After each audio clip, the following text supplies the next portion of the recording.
अल्लाह ताला की तरफ से रोज़ी पाते हैं, शोहदा अपनी अपनी कब्रों में खाते हैं।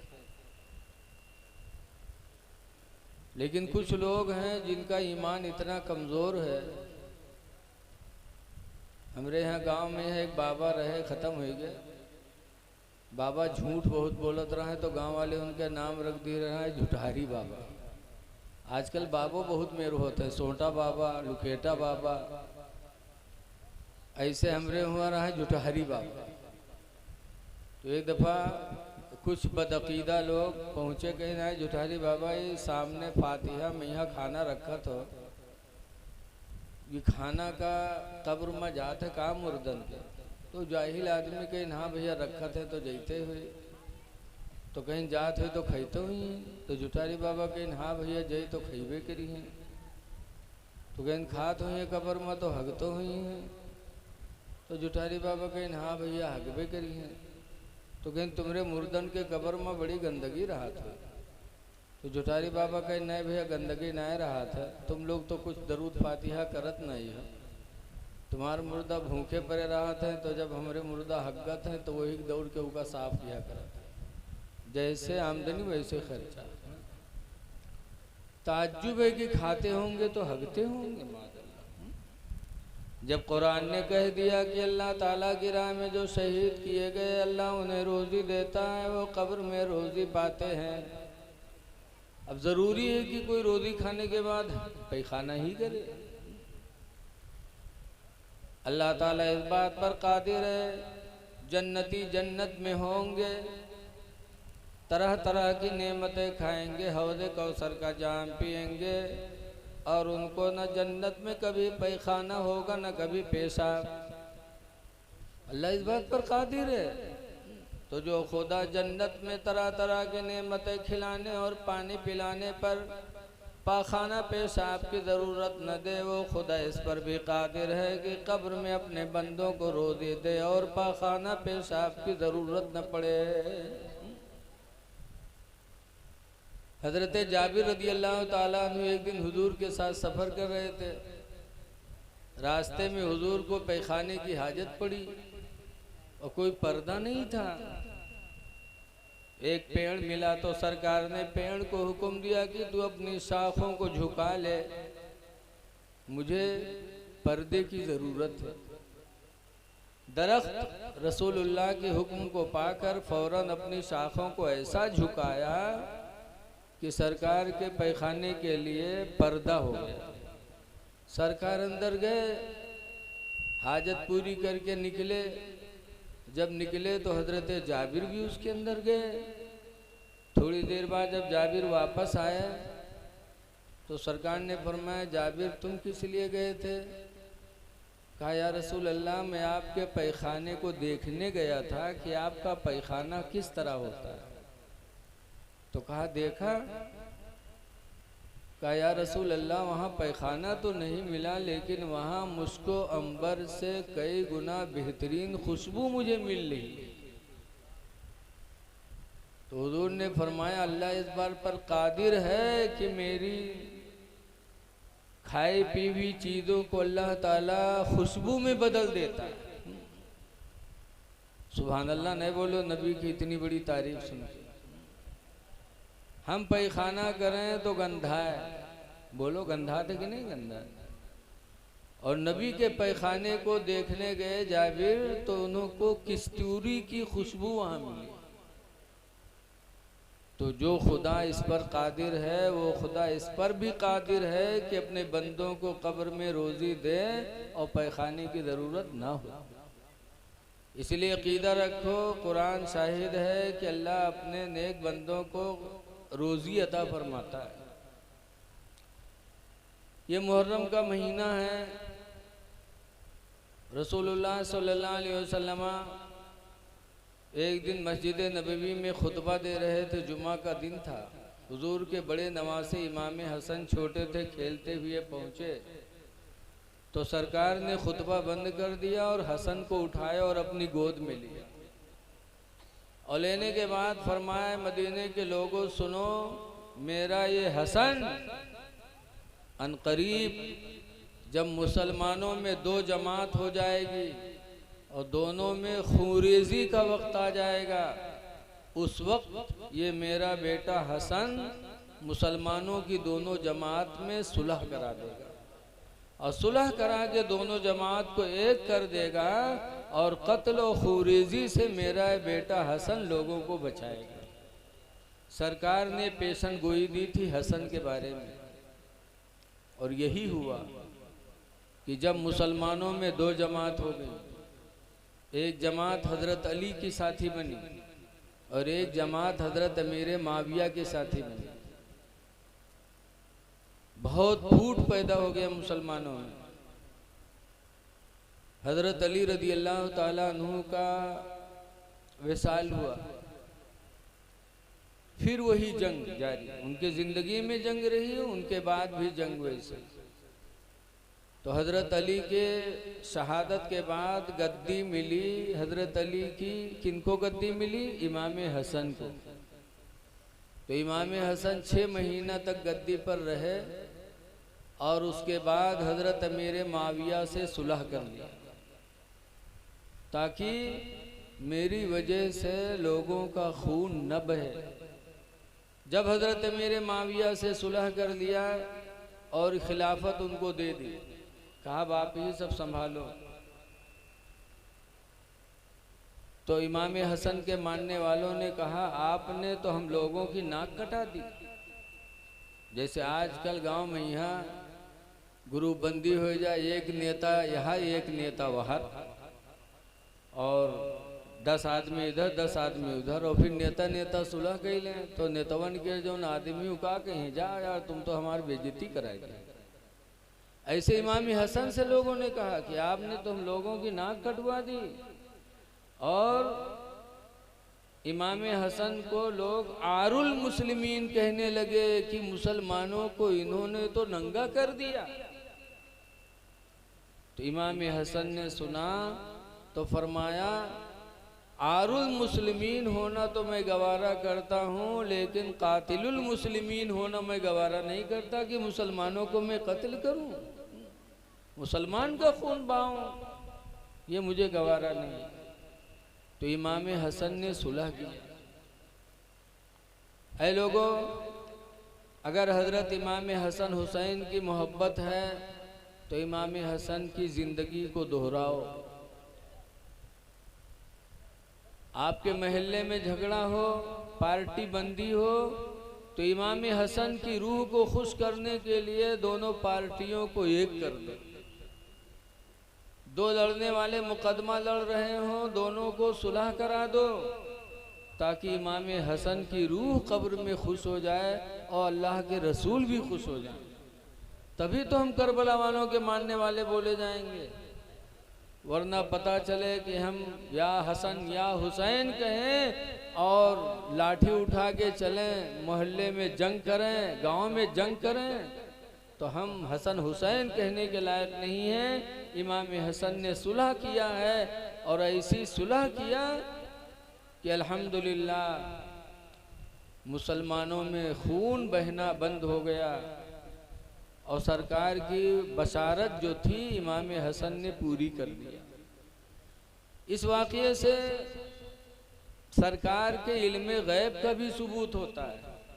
बोलो भाई, इल्मे गैब क्या है कि कारी नफीस साहब 10 साल बाद क्या करेंगे हमको क्या पता।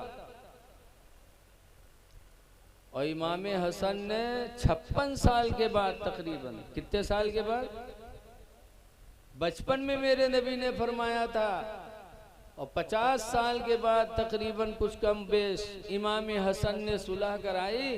तो 50 साल पहले जो बात मेरे नबी ने कहा वो इमाम हसन ने पूरा किया। पता चला कि 50 साल बाद जो होने वाला था रसूलुल्लाह को मालूम था, तभी तो फरमाया मेरा बेटा हसन मुसलमानों में सुलह कराएगा। तो सरकार का इल्मे गैब भी साबित हुआ इससे, और ये भी मालूम हुआ कि अहले बैत ने हमें सुलह का सबक सिखाया। इमाम हसन की जिंदगी से सब्र भी मिलता है। हजरत इमाम हसन रदी अल्लाह ताला अन्हु के लोग बड़े दुश्मन बने। आज हम छोटे मोटे मौलवी हो गए तो हमार अगर कोई बुराई करत है तो हम कहते यार हम इतने नीक हन तक हमार बुराई काहे करे, बेवकूफ़ी हमारी। अरे हम कितनों नेक हो जाएं लेकिन इमाम हसन से अच्छे नहीं हो सकते। और इमाम हसन इतने अच्छे फिर भी उनके इतने दुश्मन कि उतने दुश्मन हमारे नहीं। इमाम हसन के दुश्मन ऐसे कि उनकी ज़िंदगी लोगों को अच्छी न लगी और जहर में पानी मिलाकर इमाम हसन को पिला दिया। जैसे जहर पिलाया गया खून की उल्टी होने लगी, मछली की तरह तड़पने लगे इमाम हसन। इमाम हुसैन ने जब देखा तो भाई के दिल में भाई की कितनी मोहब्बत होती भाई जानते। पूछा भाईजान क्या हुआ आपको? कहा हुसैन किसी ने मुझे जहर पिला दिया। कहा भाईजान नाम बता दो किसने पिलाया? कहा नाम पूछ के क्या करोगे? कहा मैं आपका बदला लूंगा उससे। इमाम हसन का सब्र देखो। इमाम हसन कहते हैं भाई हुसैन तुमको बदला लेने की ज़रूरत नहीं है, मैंने अपना मामला खुदा के ऊपर छोड़ दिया है। सबसे बेहतर बदला लेने वाला मेरा खुदा है। तुमको बदला लेना नहीं है, मैंने अपना मामला खुदा के हवाले कर दिया। और उसके बाद इमाम हसन की शहादत हो गई, लेकिन जहर पिलाने वाले का नाम इमाम हसन ने नहीं बताया। ये था सब्र इमाम हसन का। और आज अगर बिरवा पे के हम तूर जाएं तो सवेरे पंचायत को तूरी से यार कुछ नहीं फलनवा से हमार बनत नहीं रहा भाई तूरी से बल्लेगे के थाने में रिपोर्ट कर आए। अरे इमाम हसन की जिंदगी देखो कि जहर पिलाया गया तो क्या इमाम हसन को नहीं पता था? हमको कोई पिला दे तो हम नहीं जानेंगे किसने पिलाया, लेकिन इमाम हसन ने नहीं बताया और शहादत ले ली। इससे पता चला कि इमाम हसन ने जहां हमें सुलह का हुक्म दिया है वही इमाम हसन की जिंदगी से हमें सब्र का भी सबक मिलता है कि सब्र करो और अपना सारा मामला खुदा के हवाले कर दो। सबसे बेहतर बदला लेने वाला परवरदिगार है। इसलिए लोगों मुहर्रम करते हो तो अहले बैत की जिंदगी से सबक सीखो।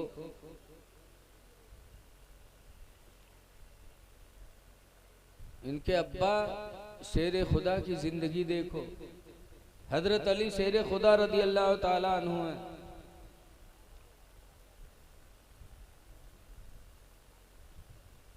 हजरत अली रदी अल्लाह ताला अन्हु के भी बहुत दुश्मन दुनिया में हुए। मदीने तैयबा में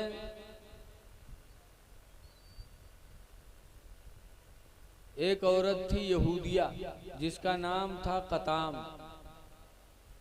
बड़ी खूबसूरत थी, बेवा हो गई थी और खूबसूरत बहुत थी।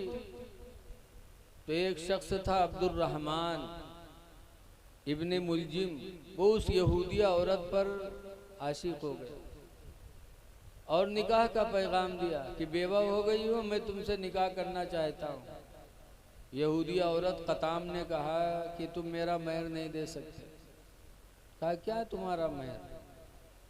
कहा महर में मैं 3 चीजें लूंगी। कहा क्या? कहा पहला 10,000 दिरहम लूंगी, चांदी के सिक्के 10,000। खिदमत के लिए गुलाम लूंगी और तीसरे नंबर पर अपने महर में हजरत अली का सर लूंगी। जो सर काट कर अली का मुझे देगा मैं उससे निकाह करूंगी। जानी दुश्मन थी हजरत अली शेर खुदा की। वो अब्दुल रहमान दुनिया का कुत्ता एक औरत की चक्कर में तैयार हो गया। कहा 10,000 दिरहम तो मेरे पास है, खिदमत का गुलाम भी मेरे पास है, तीसरी चीज जो तुमने मांगा है अली का सर, तो उसका मैं इंतजाम करता हूँ। रमजान शरीफ की 19 तारीख थी। तलवार साफ करके कूफा की जामे मस्जिद के दरवाजे के बगल में जाके रात में छुप गया। हजरत अली कूफा में रहते थे। आखिरी वक्त जानता था कि सबसे पहले मस्जिद में नमाज पढ़ने के लिए हजरत अली आते हैं। तलवार लेके खड़ा हो गया जामा मस्जिद के दरवाजे के बगल में कि जैसे हजरत अली फजर में आएंगे मैं उनकी गर्दन मार दूंगा और सर ले जाके उस औरत को दूंगा, फिर उसको मैं अपने निकाह में लाऊंगा। हजरत अली शेर खुदा सहरी खा के रोजे की नियत करके रमजान की तारीख थी 19,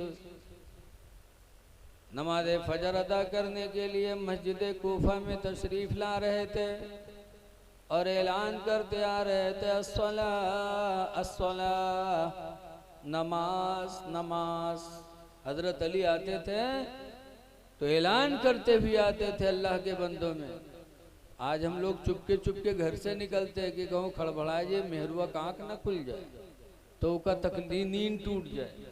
लड़के को नहीं जगाएंगे कि लड़का जगाएंगे, लड़के को तकलीफ होगी। और हजरत अली शेर खुदा अल्लाह के तमाम बंदों को जगाते भी आते थे, आए जगाते भी आ रहे हैं। जालिम सुन सुन के तैयारी कर रहा है, बिल्कुल तलवार लिए खड़ा है कि जैसे आए मार दें। हजरत अली शेर खुदा ऐलान करते हुए आए और कूफा की जामे मस्जिद के दरवाजे पर दाहिना कदम रखा और दुआ मांगी, अल्लाहुम्मा अफ्तह ली अबवाब रहमतिका, ऐ अल्लाह मेरे लिए रहमत के दरवाज़ों को खोल दे। जैसे दुआ मांगी दरवाजे पर कदम रखा कि अब्दुर्रहमान बदनसीब ने तलवार मारी। हजरत अली शेर खुदा के कनपट्टी पे तलवार लगी। हजरत अली शेर खुदा जमीन पे आ गए। ये भगा और पीछे से इमाम हसन नमाज पढ़ने के लिए आ रहे थे। जब ये भगा, इसके भगने के अंदाज को देखकर इमाम हसन ने परख लिया कि कुछ गलत काम करके भगा है, तो इमाम हसन ने थाम लिया और थामा। इतने में शोर बरपा हुई कि शेर खुदा पर कातिलाना हमला हो गया। अल्लाह के शेर पर फला ने हमला कर दिया। इमाम हसन को पता चला तो ले गए, उस अब्दुर्रहमान को एक कमरे में बंद किया। फिर आए हजरत अली को उठा के लेके गए घर। फिर दूध का प्याला हजरत अली को पेश किया तो हजरत अली फरमाते हैं, मेरा कातिल कहाँ है, मेरा कातिल कहाँ है? इमाम हसन ने कहा, अब्बा मैंने उसको घर में बंद कर लिया। कहा क्यों? कहा आपका बदला लेने के लिए। हजरत अली शेर खुदा कहते हैं, ये दूध का प्याला पहले मेरे कातिल को दो। पता नहीं किस वक्त से मेरे कत्ल के इंतजार में खड़ा रहा हो, वो भूखा होगा। तुमने कमरे में बंद कर दिया है, खौफ और दहशत की वजह से उसका हलक सूख गया होगा। ये दूध का प्याला पहले मेरे कातिल को पिलाओ। ये हजरत अली का दिल था। इमाम हसन लेके गए, काले पी ले। अब्बा ने दिया है तो उसने इनकार कर दिया, नहीं पिया। फिर इमाम हसन वो दूध का प्याला लेके आए, हजरत अली को दिया। हजरत अली फरमाते, क्या हुआ? कहा नहीं पिया। तब हजरत अली के आंख में आंसू आए। फरमाते हैं, मेरा कातिल बड़ा बदनसीब निकला। मैंने दिल में सोच लिया था कि अगर मेरे हाथ का दिया हुआ दूध का प्याला पी लेगा तो क़यामत के दिन में रसूलुल्लाह से अपना खून माफ़ करवा के इसकी शफाअत करा दूंगा। मैं अपना खून माफ़ करके और हुजूर से इसकी शफाअत करा दूंगा। लेकिन हाय अफसोस, मेरा कातिल बड़ा बदनसीब निकला। और ये कह के इमाम हजरत अली शेर खुदा 19 को वार हुआ और 21 रमज़ान को हजरत अली शेर खुदा शहीद हो गए। इन्ना लिल्लाहि व इन्ना इलैहि राजिऊन।